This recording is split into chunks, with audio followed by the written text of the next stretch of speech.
These days, the headlines have been dominated by one thing: a downturn in the economy. Despite the bad economic times, however, another seemingly unrelated business is doing especially well. Specialty cupcake shops have been seeing their best business ever. How does such a decadent treat do well in the face of economic uncertainty? The trends aren't as unrelated as you may think.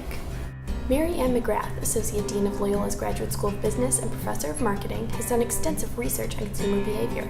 She says tough economic times can lead to the need for little luxuries that act as affordable treats. You might dream about having a new car or fur coat or some luxurious item, but you can certainly settle for and enjoy a little taste of indulgence. According to Loyola University Chicago marketing professor Joan Phillips, this is due to something called the lipstick effect. In an email interview, she explained during difficult economic times, people moved to small, affordable indulgences. So rather than a full spa treatment and a new pair of shoes, women treat themselves to something small, like a lipstick. Because of this, the cupcake business is booming. In November, Crain's Chicago Business reported Magnolia Bakery CEO Steve Abrams said the Chicago branch had met expectations. This trend is seen in Chicago-based businesses too. Here at Molly's Cupcakes, a popular cupcake shop in Lincoln Park, that is certainly the case. Employee Sylvia Borowska says business has never been better. We've been here for 4 years now, so this is probably the peak of our popularity, and we're doing really well.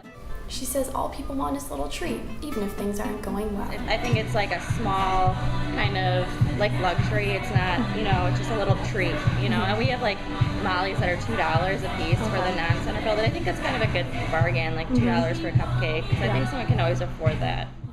In Chicago, however, the economy isn't treating everyone so well. Prosperous cupcake shops cluster on the north side, while homeless shelters are receiving less and less funding on the south and west sides. In one example, Rest Shelter, a large homeless shelter, closed its doors in November, adding a burden of other nearby facilities.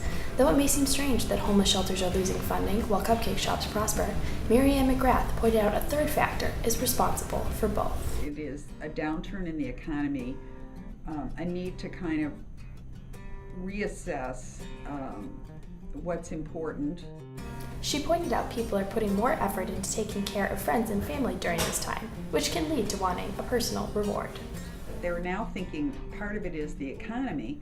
There's a lot of deferred gratification. The things you wanted, you didn't get. So something small like a cupcake can seem like a huge reward when someone's waited. Over at Molly's, Sylvia believes that cupcakes will always be a special treat, regardless of other factors. I feel like people will always buy like cupcakes, even if like the economy is doing poorly. Like people are still gonna want dessert for Christmas or like Hanukkah or something. So remember, the next time you take a bite out of a cupcake, you're taking a bite out of quite a bit more.